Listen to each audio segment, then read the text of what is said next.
All right, we got Dusty Slay, our first comedian who's ever been on the podcast. So we appreciate that. You have a lot. You're on Netflix. You're on Jimmy Fallon. You're all these cool things. As a comic, though, I want to ask you a little bit about maybe your background a little bit, because we read it, we know it. But for the listeners here, growing up in Alabama and kind of how you got your start, and when did you? And I always wonder with a comic, when do you realize you're funny? Is it family telling you? Was it something else? Was it friends? And kind of how that whole process played out for you? Well, I appreciate being the first comic. That's amazing. But I grew up in Alabama. My parents got divorced when I was 2. I always say there was a custody battle. My mom lost, so I had to go live with her. And we lived in a trailer park, and my dad lives on a farm, and my mom lived in a trailer. And I grew up in a town called Opelika, Alabama. And, I just spent, I was about 14. We moved out of the trailer, and we lived into like a cabin where I partied a bunch. And then at 18, I moved back into the trailer that I grew up in. I bought it for $1,000, and I moved back into it. And then I partied there till I was about 21. And I moved to Charleston, South Carolina, and that's where I started comedy. But I was always very funny, even if other people won't admit that I was. I was always making people laugh at school. I was really into it. In fact, I liked going to school a lot because I liked that I had this captive audience. Mm-hmm. I never liked skipping school. I was like, what am I going to do if I skip school? There's girls at my school there. If I skip school, right, I'm just hanging out with a bunch of dudes in a Burger King parking lot. Like, it's so true. I mean? We would sneak to Taco Bell. Right. Exactly. So, and then I moved to Charleston and I took some improv classes just to kind of make some friends. And then I slowly just got into comedy through that. But I also drank a lot. So it was like a real balancing act. I would do some improv and then I would, black out for a few days and kind of forget what I had learned and forget your jokes, forget my jokes. And there was no consistency, but I got a little better with both. I got a little better with comedy and a little better with drinking over the years. And then in 2012, I quit drinking. Actually, 10 years ago today, I quit drinking. And thank you.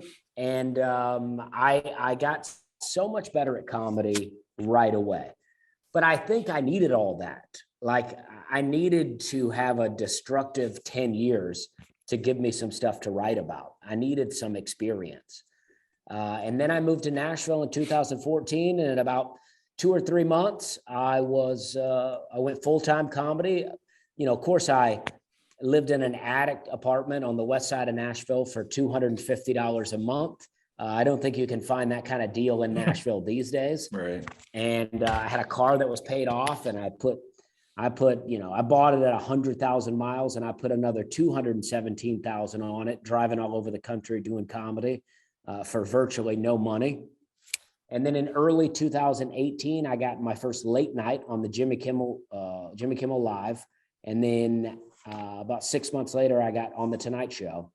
And I did all that on my own, living in Nashville with no management, no agents.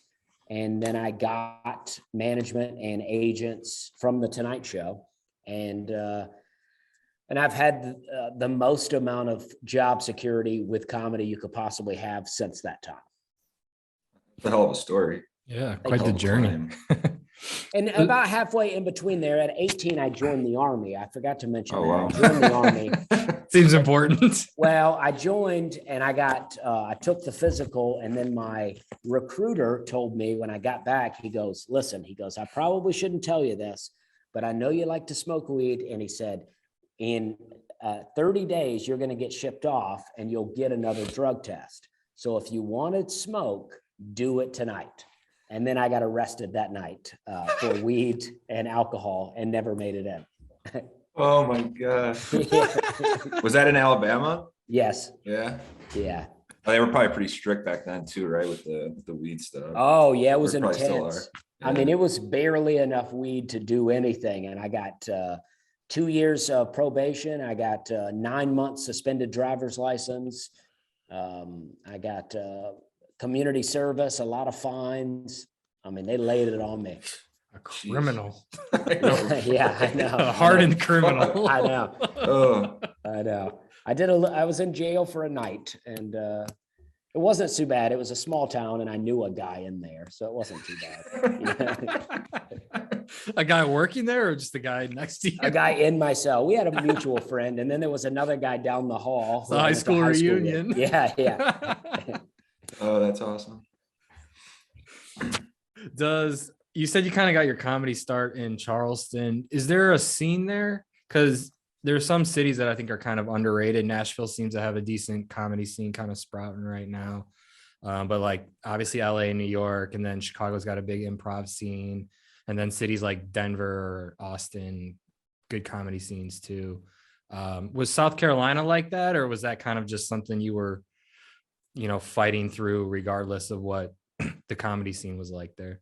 Well, we had a weird moment in time, I think, because we did improv. So we had all these creative, funny people doing improv, but there was no comedy club. We had an improv theater. And then Charleston is a real artsy community and a community that really supports itself. Like once you're gone, you're kind of forgotten about, but while you're there, it's like this great supportive scene. So all of us improv people started doing stand-up, and we started doing stuff at bars, and we had a show at a sushi restaurant, and we had one at a place called the Upper Deck Tavern, which always smelled a little bit like pee when the incense wasn't burning.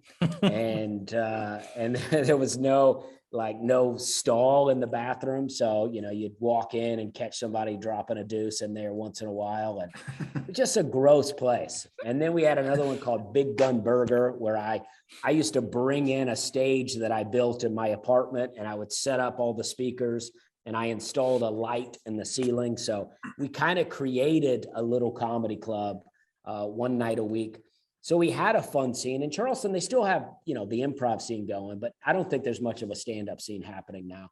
We all moved away to various places. All my friends moved to New York, LA, Chicago, and I chose to move to Nashville. And everybody made fun of me, but I think I'm the only one that's full-time comedy. And I'm not making fun of them. They're all having a good time, but I think I'm the only one full-time. Charleston's interesting though. Like I think, I loved it there for just the food alone, but Bill Murray, right, bought a house there. I think Danny McBride bought a house there. A lot of people, it's kind of that nice in between, right? Like a cool place to retire, but also a cool place to just chill out. It's not like, there's not like a nightclub scene and all that, but really great food there. I mean, Charleston's pretty awesome. I mean, I was a straight alcoholic for 10 years while I lived in Charleston, and in all the best ways possible. I mean, I drank all the best beers and I ate all the best food. I got fat. I got, and I just looked terrible, but I was partying. People tell me I look like Wayne's World now, but when I lived there, I looked like Austin Powers, Oh, that's funny. You are I think we read the youngest person to ever play the Opry. Is that correct? Comic. When I did it, I was the youngest comedian to ever do it. Right. Now, comedian. I feel like that the Opry had several comics they've been using for years and years, and they still use them. They're all very funny. But I think I got in there and I kind of opened the door for a new generation of comics. I'm not trying to pat myself on the back, but I do think that letting like kind of a younger, more alty comic in, and then me doing well, they were like, all right, let's give some other guys a try. And there is a couple, is at least one guy I know that's younger than me, Aaron Weber, that's done it a few times now. Okay. But I was at the time. Nice. What's that crowd like there though? We've seen was that just once, Wes, we went to watch some once or twice because it's a mixed bag, right? The Opry, are you just performing, people are there to see you, or are you just part of like a general ticket? Because there's a lot of older folks in the crowd, right? Oh yeah, I don't think most of the people at the Opry know who I am. It's like I mean, every once in a while I feel like there's some people in the audience that are excited that I'm on the lineup, but for the most part I think it'll be, John Conley, who I love, and then it'll be the Opry Square dancers. And then I come out And I think there's a portion of the audience that's not sure about me.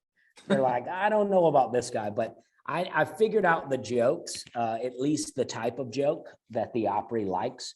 And I really can, I mean, it's like, I got some jokes. I got a joke where I say I used to sell pesticides. I was a pesticide salesman and I sold to Lowe's and Home Depot.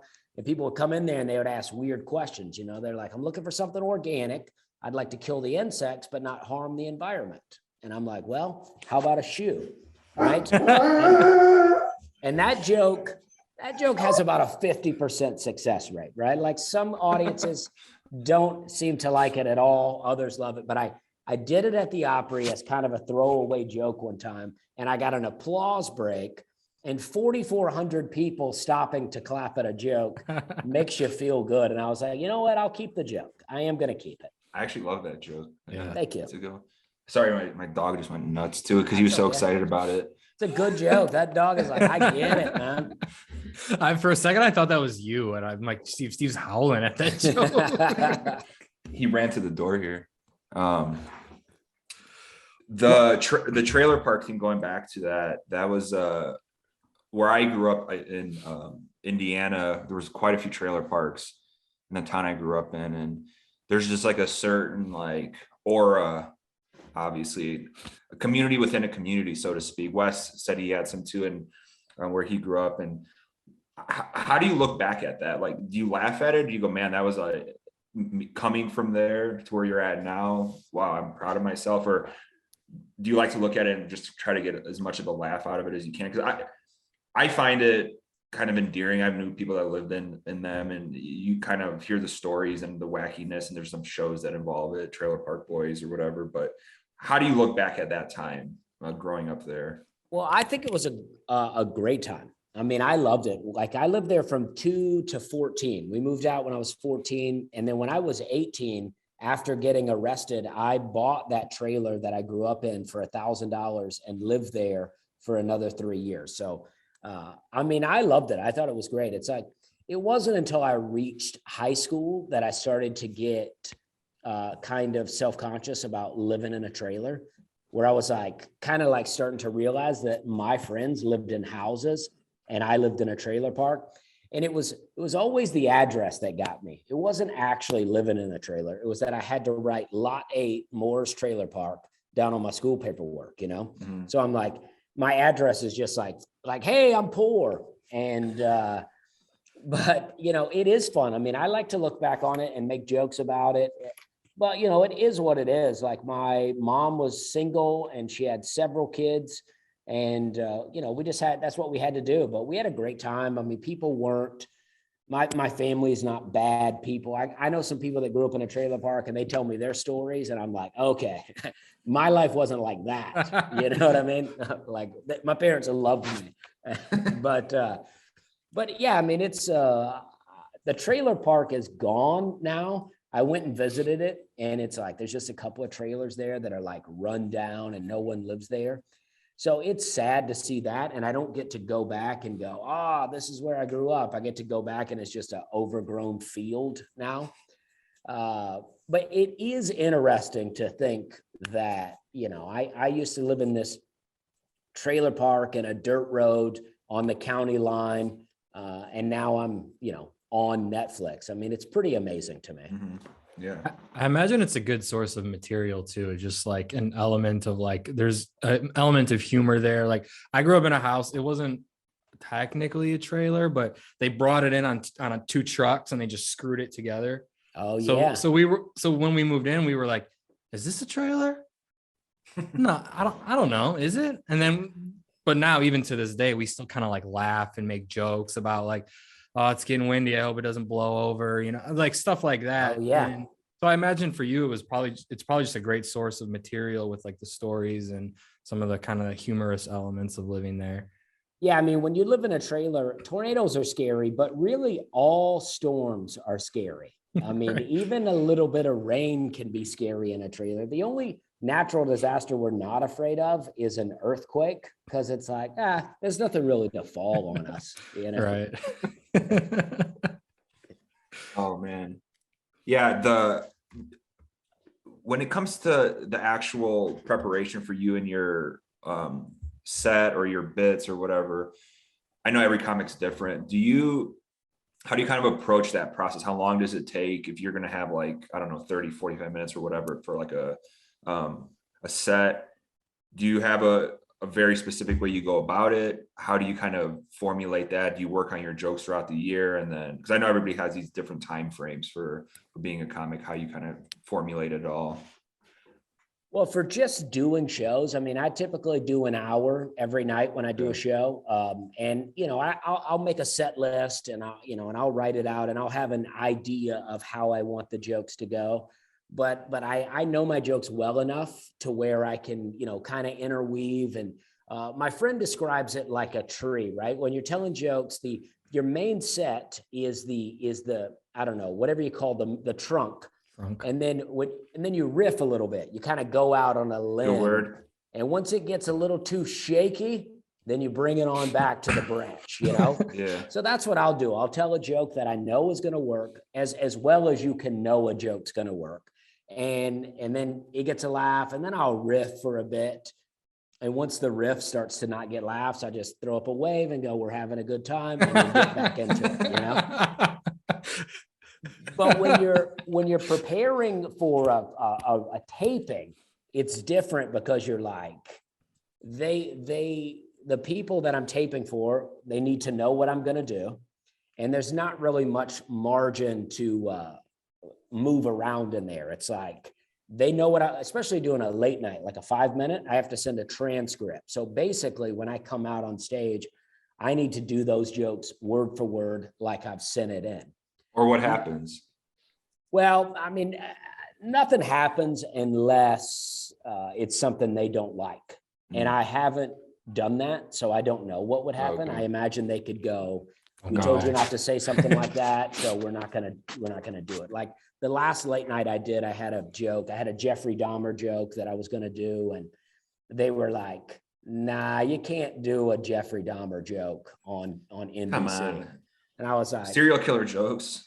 I know. That's what I'm saying.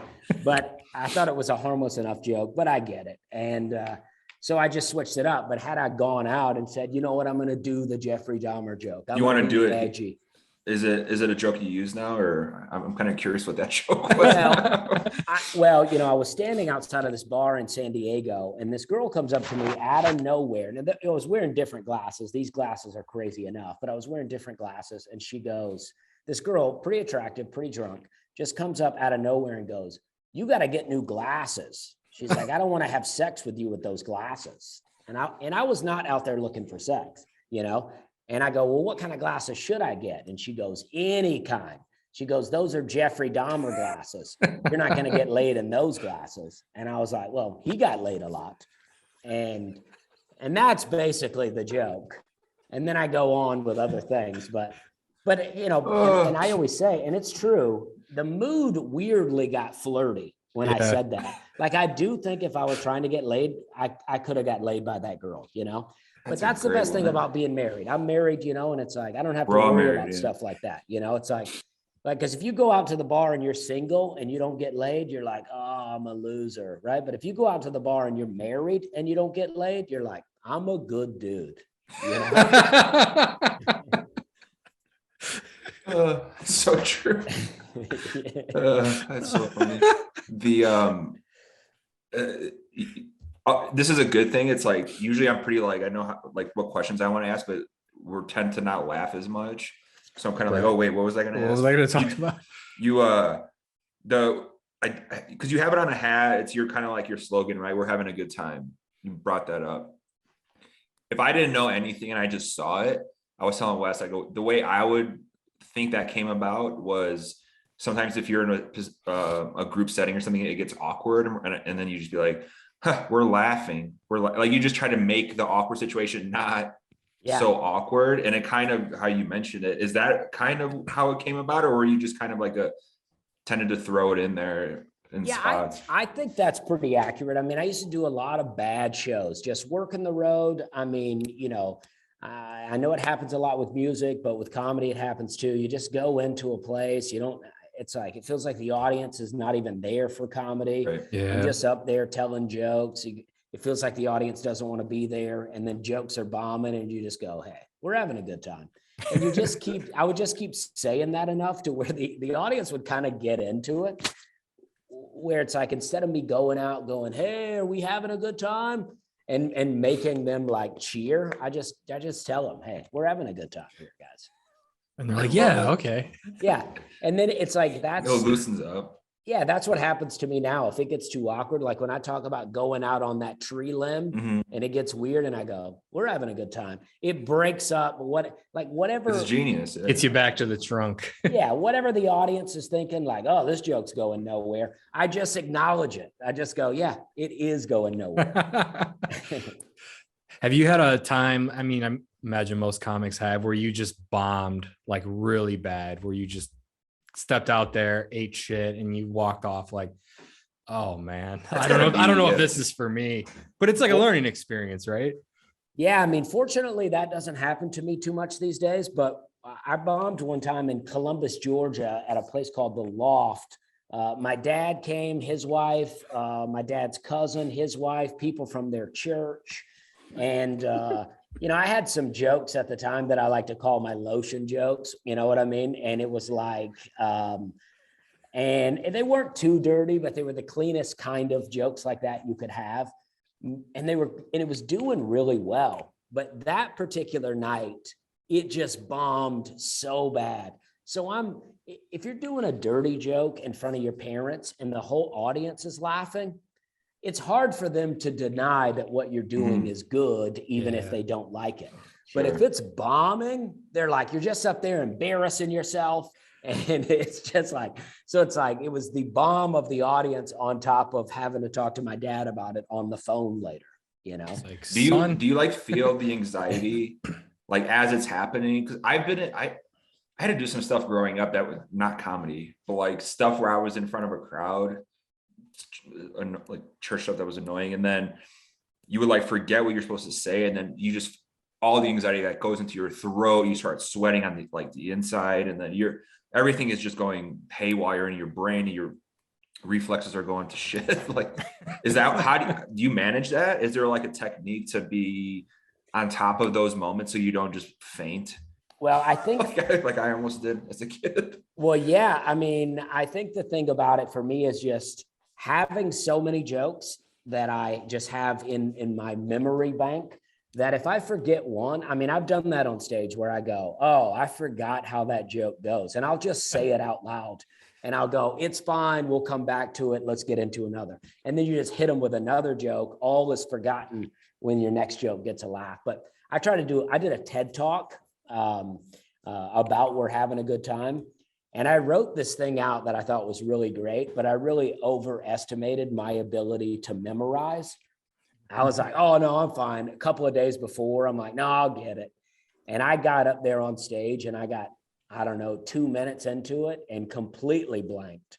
Oh my God. And I'm just like, I'm not about to bomb a TED talk out here. So I just started doing jokes, Yeah. And the audience, Yeah, it's a special. They really got into it. And then as I got comfortable, once the audience was laughing, then I started to remember more about the TED talk, and it all panned out. But yeah, I mean, when you forget something, the sweat comes. Yeah, I mean, it happens a lot. Like obviously we're dealing with country music here, and artists all the time forget lyrics of songs. Like if you just followed any artists throughout the course of a weekend, or they're going to mess up a line, they're going to mess up lyrics all the time. Brad Paisley, we posted a video, I think it's just like always messing up lines. So it happens, right? You just kind of roll with it, and you kind of, but like, you're the best you're there for being a comic, then you kind of have that confidence, right? You fall back on it.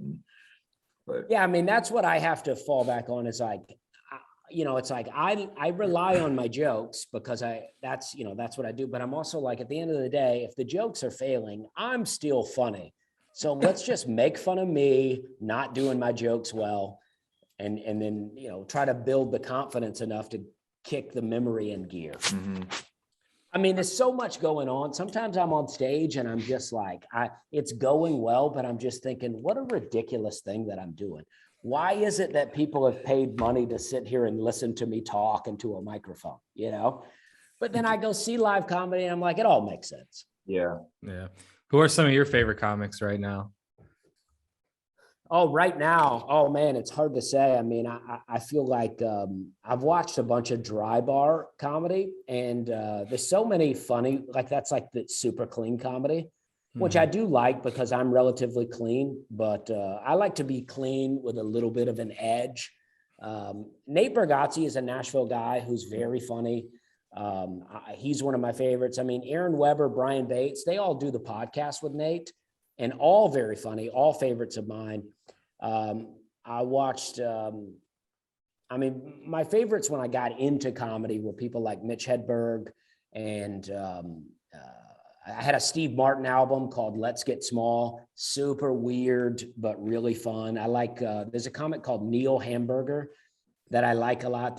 He has an album where he opened for Tenacious D.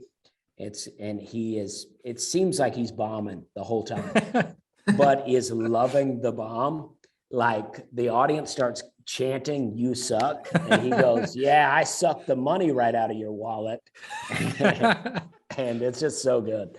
Oh, that's great. The Mitch Hedberg is a great one too. Like I forgot, we're both fans of comedy, so we were excited obviously to have you on, but Hedberg is like rice joke. He's like, what does he say? Like something like when you're hungry and you want 10,000 of something. Oh yeah. Like just how the way he would like, I mean, nobody before him or after him do you think anybody's going to ever replicate that type of that thinking? Yeah. That's the thinking. I don't know. It's hard to say because it's like when there was a period doing the open mics where it felt like everybody was trying to do a Mitch Hedberg. Right. There's a copycat game, right? Yeah.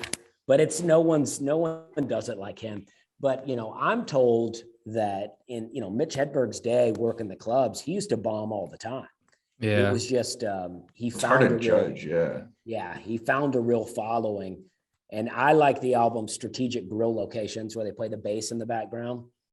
To me, that's the best. And I also like Bill Hicks a lot. And Bill Hicks, oh yeah, his albums, he used to bomb all the time on those albums too. It's like, there's a part of me that just likes comics that feel like they're doing it for themselves or doing it for other comics. Yeah. Yeah. I mean, growing up, I love Jeff Foxworthy. I mean, Jeff Foxworthy's first two albums can't be beat. I mean, they're the best.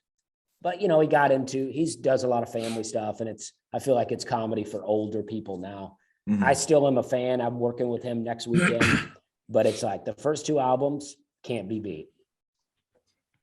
Yeah, Jeff's one that I feel like most parents love. Like they just love Jeff Foxworthy, even Bill and Ron White. I mean, the whole blue collar comedy crew, just funny guys that had such a huge cultural moment. Oh yeah. Even the same way other guys are right now, and guys like Burr having just a huge moment, Chappelle and stuff like that. I love that you say Nate though, because I've seen him probably 2 or 3 times, and he's fucking hilarious to me. Nate is amazing. I had Nate's first album that I used to listen to all the time, and then when I moved to Nashville, the first night I went out to do an open mic, Nate was there, and I was just like, "Oh man, I made the right choice. This is awesome." Well, Theo's there now too, right? Yeah, Theo's really there. Funny. Theo's very funny. Yeah, he's a kind of a lunatic funny, but I love it. I love the element of, so you like country music, right? We saw some pictures with you and Charlie Daniels and these things, and I know Theo's a fan as well. I love when I see two worlds coming together that I'm passionate about. So you got your country music, and then you got your artists, or your comedians. What do you listen to as far as music mostly? Do you have do you get pumped up before a show, or just throughout the week? What are you listening to? Well, I put together a big country music playlist on Spotify that I listen to all the time. We got you taken care of. We have all the best playlists. Okay, great. Yeah, I would love to. And that's what I do. I mean, I just have that playlist and I'll add to it. I mean, but it's got so many people, it's I grew up in late 80s, 90s country. And I mean, that's my favorite. Beautiful. Because it's that's what I grew up listening to. Yeah, George Strait. I got to open for Alabama, which was, Wow. and it's like I did my 10 minutes and then I went straight out into the audience because I'm like, I want to watch the show. Yeah. I mean, I'm happy to be on it, but to get to see them was really great. And I've gotten to be friendly with Trace Adkins. I almost opened for him. We were going to do a county fair and then it stormed, so we couldn't do it. So we sat on the tour bus and talked for a long time. And that was almost better than doing the show, honestly. I imagine your next step is like you got to sneak into a music video somewhere. Like somebody will just like have you out and you're like, oh, I know that guy. Oh, yeah. Well, there's an artist in Nashville, Caroline Cole. We're friends, and they had a video, and I was going to be in it. I don't know what happened. It all kind of fell apart. But if I saw you, maybe you talked about this at one point, but like we're big fans of like this group Whiskey Meyers, like Southern rock, but country and stuff. And if I just looked at you and didn't know anything about you, I could see you being in like a Southern rock band or some type of grungy country type thing. Do you ever get that? Oh, you had the Billy Ray Cyrus Walmart thing, right? Oh yeah, people said like I look like a Walmart Billy Ray Cyrus. I get like you look like Travis Tritt on drugs, stuff like that. Yeah, Travis on. Oh yeah, I love Travis Tritt. I mean, Yeah. there is people do tell me that sometimes I look like Travis Tritt, and I appreciate that. Sometimes I've had people come up to me and I can see them looking at me like they know me. And I had this one guy in a cigar shop. He goes, and he finally inched his way over and he goes, "Did I see you playing guitar at Robert's Western World?" And I was like, "No." And he was just so disappointed. We were both disappointed because I was like, "Oh, I thought you recognized me from comedy," and he thought he recognized me from music. Around the time we were starting this business, like 5-6 years ago, we've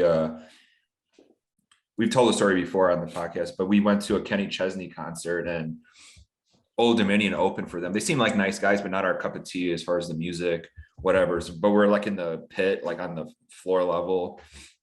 And these really drunk middle-aged women came up to me when I was waiting in line for a beer, and they thought I was the lead singer of Old Dominion. And it's just like, "Oh, you were great today." And it's hard to, when you're trying to catch up and you're not drunk and somebody's talking to you drunk, like convinced that you're somebody that was just on stage. It's more complicated than the average person would think to like talk them back down to a level of, "I'm sorry, I don't want to burst your bubble here, but definitely not that guy." Right. Because they don't even ask. They're just like, "Oh, you were great." I go, and "Oh, they go from praising you. Oh. Yeah, and then they go from like praising you to like completely ignoring you. Yeah. It's almost like they're offended that they got it wrong. They're like, "Oh, what am I doing talking to you? I'd like my shot back that I just bought you." Right. Like, it's not, you're mad at yourself, not me. Yeah. A country song I really like, it was according to Spotify, it was my most listened to of 2021 was Cody Jinx, Hippies and Cowboys, or Cowboys and Hippies. Nonstop. When I found that, I listened to it nonstop. He's one of the best. Yeah. I mean, that song blew me away. I could not stop listening to it. He's so good. And I mean, what we run into where we get annoyed as country fans is people that say they love country music, but don't necessarily know like a non-mainstream name like Cody Jinx, who's absolutely incredible. Like, so I was trying to think of what song you're going to say. And when you brought up him, I'm like, I know Wes and I both love him. So yeah. I mean, sometimes it's just hard for me to find people. And then I forget their names, but there was I think that there's a song, Little Feathered Indians, that I love. And it's, Tyler Childers. Yes. I mean, yeah. And then that whole album I listened to. There's another guy.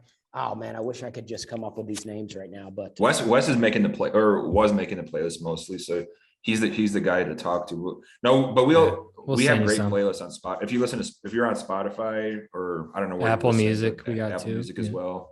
Yeah, there was a guy that they said that Joe Rogan wanted to have him on his podcast, but he was like, "It's ranching season and I have to help out on the farm, so I can't do it." That was Coulter Wall. Yeah, I love that. I love that story. I mean, I'm like, I'm not a rancher, but that made me want to do it. I was like, I want to go help.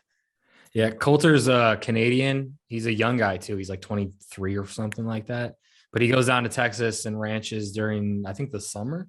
And yeah, Joe tried to have him on the podcast, reached out to him. Whoever his agent was like, yeah, sorry, Coulter's ranching, so maybe we'll hit you back later. How much respect? Like I already had respect for the guy, but to go on that podcast like is transformative, which Sturgill has talked about.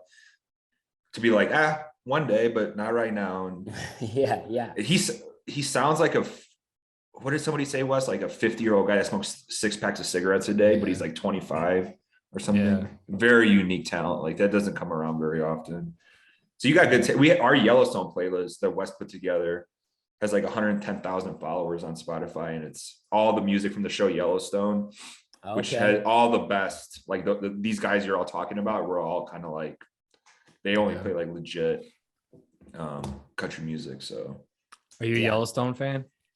I don't watch a lot of shows, so I haven't watched it. I don't, right. I don't, what my wife likes it more than me. I don't watch a lot of shows. I watched Cobra Kai. I'm a real sucker for things from my childhood. Right. And I can't stop watching Cobra Kai. Half the time I'm watching it and I'm going, I can't believe I'm watching a show about high school karate. And then, but at the end of every episode, I'm like, I got to watch another. Just finished Ozark. That's good. That's a good show. Jason Bateman. Bateman's the same fucking guy in everything. Every single, whether he's like running from the cartel or he's just like a dad in something, like he's the same person. Yeah, he's great. I'm a big fan. But are you vanning it, or are you busting it, or where you kind of at in the you're right busy. Now? Like we looked at your schedule. Holy shit, man. Road warrior. Well, I just fly everywhere now. I like to tell people that I'm finally making airplane money, and that feels good. But this week I'm in Raleigh, and I have an 8-month-old daughter, and I haven't drove in a while. So me and my wife thought it would be a good idea to make a road trip together and just all hang out. But the baby will not sleep in the hotel, and it has been a nightmare. We both regret it. I'm doing 6 shows this weekend, and wow, so exhausted because the baby just will not sleep. And she sleeps so good at home, but she is not doing it here. Isn't Evie?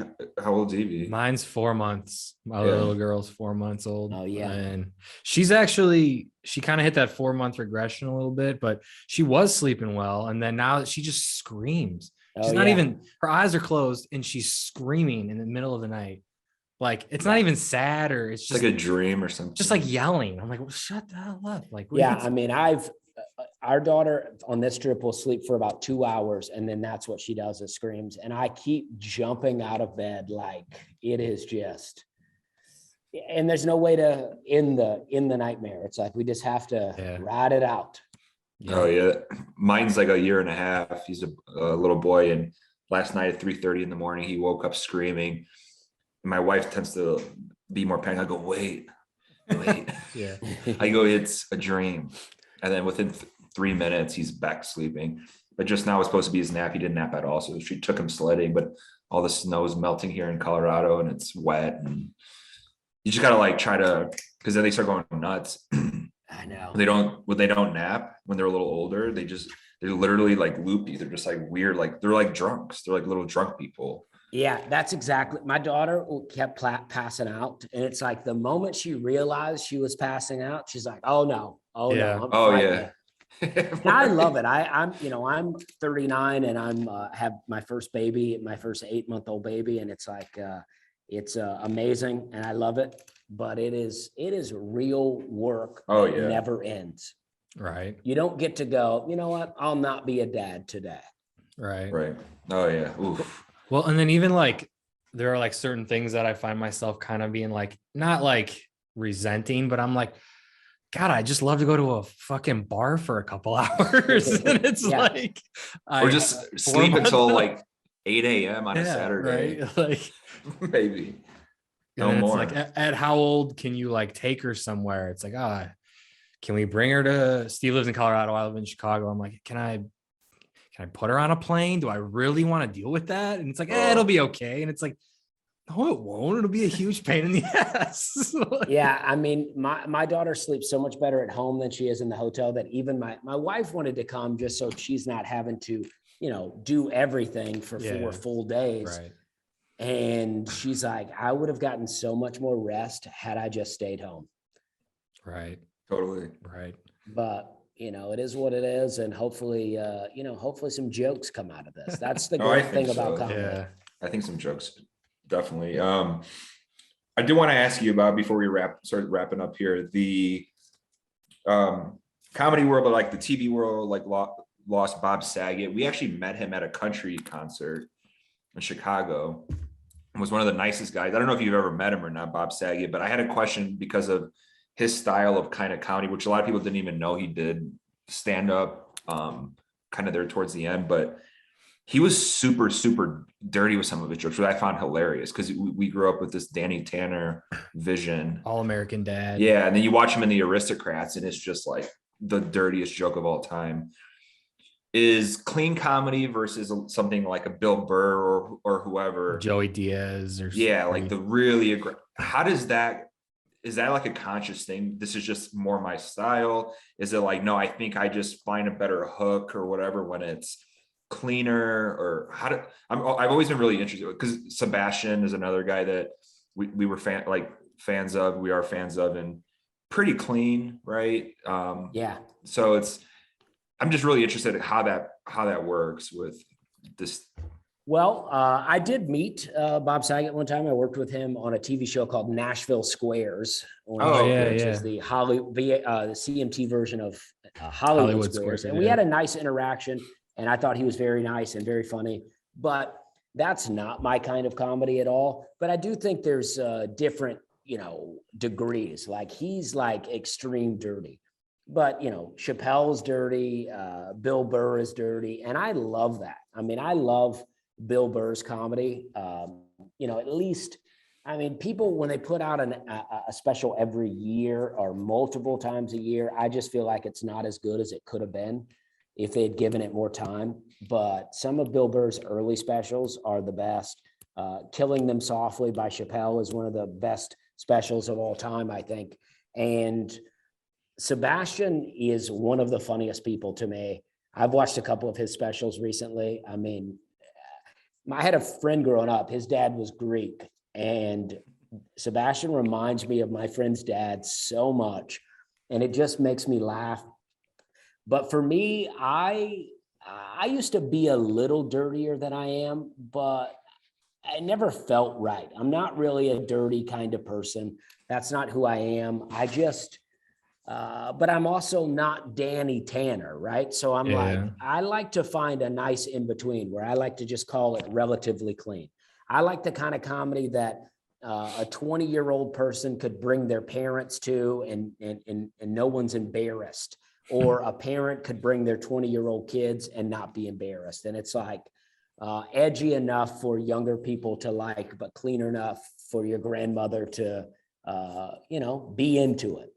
I think the edgiest stuff I have is 10 minutes of drinking and driving jokes.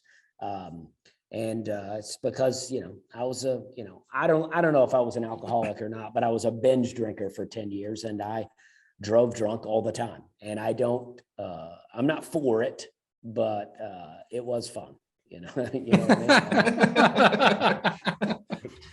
Well, it's funny you mentioned the Greek. When I first discovered Sebastian, my parents were born in Croatia, Serbia, so come from that world, Eastern European. Just that upbringing is so unique, right? So like growing up in Indiana, very few people got it, right? It was I got made fun of. Your parents talk funny or whatever, So then it was, oh my God, this comic is coming from a similar background and talking about stuff in like a way that's not necessarily dirty, but just hit the nail on the head. And I think that's all it takes, right? You just kind of, you find your zone like you found, right? And I don't know if there's ever been like a guy like Sebastian who's talking about a specific type of upbringing as like a first generation American type of thing, so it just works, like the way you do it works. And I love that about comedy. Like you guys have so many different, you guys are so unique to who you are. Is people stealing jokes ever like a fear anymore? Because I remember the Carlos Mencia thing back in the day, and is that a thing as much? But because the internet and socials have exploded the last obviously X amount of years, so it's a lot harder probably to get away with that shit these days than it used to be maybe 10 years ago. Is that a concern or talked about in the inner circles of comedy? I mean, people still hate it. I don't really worry about it because, but I also think that, just on another point you made, I do think that it is just, comedy is just being true to yourself, right? So if I'm trying to be super dirty and I am who I am, it doesn't come off as authentic. Yeah. So it's like, so you're like, I don't know, this doesn't feel real. When it feels real, like Sebastian, it feels like what he's doing is real to him. So it's funny, but I don't worry about joke steal. I mean, I just try to do a unique enough brand to where even if I have a similar type, like I actually think Sebastian has a joke about taking off your shoes when you go to people's house. I have a joke about taking off your shoes when you go to people's house. And the idea is the same in that we don't like it, but that's as similar as it gets, right? It's like his style is so different than mine. We could probably do the exact same set and no one would ever think, oh, those are the same jokes. Some people will talk about, they'll say, once in a while, people say, I ripped off John Mulaney because I talk about blacking out. And it's like, John Mulaney talks about blacking out. I talk about blacking out, but our joke is not the same. It's like, I'm sure John Mulaney was an alcoholic and blacked out a lot, but you know what? Me too. So I can only talk about stuff that happened to me. Like, you and half of us. Like, right. Exactly. Just because you're first in line doesn't mean you can't like touch on a subject, right? Right. As long as I don't do it, just exactly what he's doing, then I don't know. It's like, if it's true to you, then it is your idea. Yeah. And I feel like people can tell when you're doing something that necessarily isn't authentic, or maybe feels like it was lifted a little bit from another comic, or even some comedians. Like, I think Joey Diaz recently was talking about how he watched Mulaney's special and was like, I tried to do that on my last special. Didn't work, came off as inauthentic, and I just didn't like it. I'm gonna go back to doing me. And I think that's like, it's hard to see who's being successful. And it's like, oh, that's working for them. Let me try that. I think it happens in music a lot. It happens in music all the time. But it's like, oh yeah. I mean, I had a joke about Cookie Crisp that I had been working on for a while. I love cereal. And then Jerry Seinfeld came out with a special and he had a Cookie Crisp joke. And it was basically my joke. And it's not anywhere. Jerry Seinfeld most certainly didn't steal the joke from me.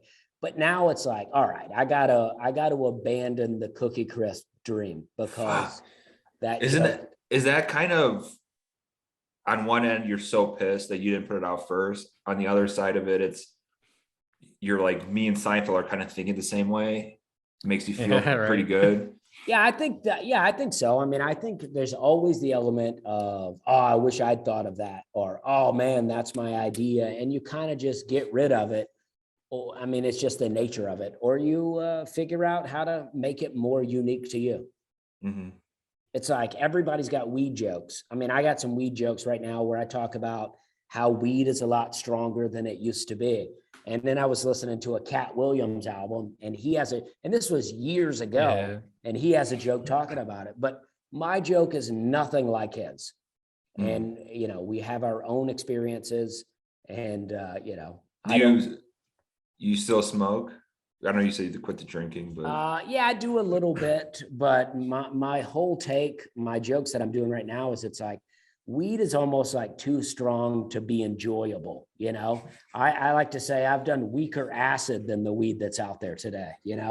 Like, I'm just trying to enjoy some TV. I'm not trying to disappear into a different realm. Ask Wes, how many podcasts have we taken off when you did an edible? Everyone, I think we've tried to do it a few times where I'm like, oh, I'll just have like 10 milligrams or something, and we'll do. I'm more well versed in this stuff than Wes, and I'll give him like 10 milligrams, and I'm like, and then I'm just on Mars, and it's like, what did we talk about? What's happening? We got to remove this. We got to delete this off the server. And it's like, let's just not publish this podcast. We just wasted an hour talking to ourselves. I'm on Mars, and the world will never hear this podcast, but whatever. You can't trust weed. It's like you have weed and you do one hit and you go, oh, you know what? That's the perfect place to be in. I'll try that next time I'm doing something. And then you do it and it takes you in a different place altogether. Yeah. For me, creatively, like it's such a breaker of a block sometimes. If for us, there's articles, there's shop stuff, there's tweets, whatever, but I'm like, oh, I had a tweet and I can't think of it, or something like funny, music related, whatever. And then I'm like, shit, okay, it's gone. Take a hit of weed, boom, like it comes back. That's what I find like is the most valuable thing for me, like as far as, how it helps like with work, with creativity. But do you find it helps you with jokes at all ever, if you've ever done it, or no, not really? Well, this is what I used to like to do. When I drove everywhere, I used to travel with weed all the time. And on my Sunday drive home or Monday, whenever I was coming home, wake up early, take a little puff, and then shower, get in the car. And it's like listening to music. I just felt like so many ideas would come to me so it's like I did 6 shows over the weekend, and now I'm like feeling good, and a lot of things would come to me. Were they ever any good? I don't know. But sometimes I feel like it's not about whether the idea that you're thinking of is good, just the idea that you are thinking of things. Yeah. It gets the brain going. And then, when you're on stage, you're riffing a little bit, maybe some of those ideas come back to you, and, suddenly you have a new 5 minutes because you've spent time thinking about things. Do you work a lot of stuff out on the road to kind of see where you're going to take it for like a bigger show?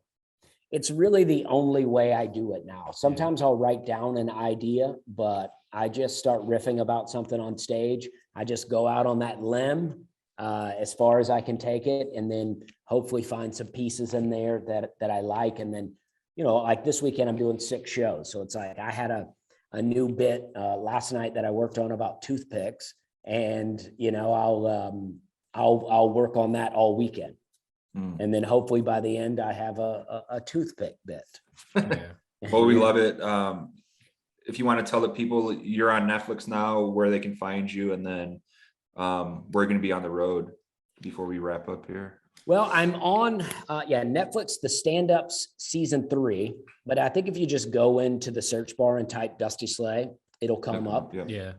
But I am on social media. All my social media is at Dusty Slay. My website is dustyslay.com.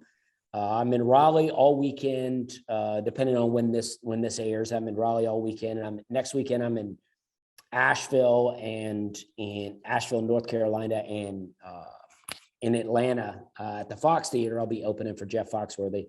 I got a lot of videos on YouTube, and for the most part, you can watch any of those videos you want and then come see me live. And for the most part, it'll be a brand new show. Nice. There may be a repeat joke here and there, but I'm mostly doing an all new hour show. So you won't ruin it by watching jokes. You may ruin 1 or 2. But that's what I got going on. And we're just out here having a good time. My comedy's most clean, and I don't do politics. So love it, dude. So much fun, Dusty. I know we both can't wait to see you live at some point here soon. Absolutely. Yeah, well, thank you. It's unfortunate. I was just in Colorado, and I was just at the Schaumburg Improv not too long ago. So oh, wow. It may be You're a bit really all over the come place. back, but yeah.